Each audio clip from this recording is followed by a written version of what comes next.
సిద్దిపేట జిల్లా దుబ్బాక మండల కేంద్రంలోని సిఐటియు వ్యవసాయ కార్మిక సంఘం రైతు సంఘాల ఆధ్వర్యంలో నిరసన కార్యక్రమం చేయడం జరిగింది.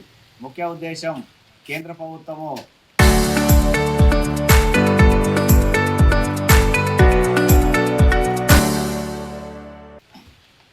ఉపాధి హామీ చట్టాన్ని మహాత్మా గాంధీ ఉపాధి హామీ చట్టాన్ని పేరు మారుస్తూ విబిజీ రామ్జీ పేరుతో తీసుకొచ్చి ఈరోజు ఉపాధి హామీని పూర్తిగా దెబ్బతీసేటువంటి పద్ధతి అనేక నిబంధనలు మార్చినటువంటి పరిస్థితి ఉంది. ఈరోజు పొద్దున ఉపాధి హామీకి వెళ్తే ఫోటోస్ క్యాప్చర్ చేయడం, సాయంత్రం క్యాప్చర్ చేయడం వల్ల అనేక రకాల ఇబ్బందులు వస్తున్నటువంటి పరిస్థితి ఉంది. వారితో పాటు బడ్జెట్లో ఈరోజు రాష్ట్ర ప్రభుత్వము 40% ఇవ్వాలనేటువంటి ఒక నిబంధన చేయడం వల్ల ఉపాధి హామీ పూర్తిగా నిర్వీర్యమైనటువంటి ప్రమాదం కనబడుతూ ఉంది. దాన్ని ఈరోజు జూలై 1 తారీఖు నుంచి దేశవ్యాప్తంగా అమలు చేయాలని కేంద్ర ప్రభుత్వం నిర్ణయించింది.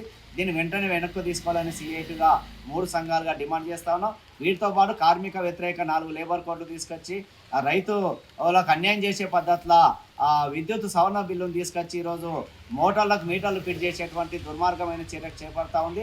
ముఖ్యంగా రైతులు, కార్మికులు, వారితో పాటు ఉపాధి హామీని దెబ్బతీసే పద్ధతిలో తీసుకొస్తున్నటువంటి 3 చట్టాల నిబంధనలు మార్చాలని చెప్పి సిఐటి వ్యవసాయ కార్మిక సంఘం రైతు సంఘాలుగా డిమాండ్ చేస్తూ ఉన్నాం. ఈరోజు తాత్కాలికంగా నిరసన కార్యక్రమం చేసి ప్రభుత్వానికి హెచ్చరిక చేస్తూ ఉన్నాం. కేంద్ర ప్రభుత్వం వెంటనే స్పందించి ఈ చట్టాల మార్పును వెనక్కి తీసుకొని పాత పద్ధతులనే కొనసాగించాలని చెప్పి డిమాండ్ చేస్తూ ఉన్నాం. లేకపోతే రాబో రోజుల్లో పెద్ద ఎత్తున ఆందోళన పోరాటాలకు శ్రీకారం చుడతామని చెప్పి ఈ కేంద్ర బీజేపీ ప్రభుత్వాన్ని హెచ్చరిక చేస్తూ ఉన్నాం.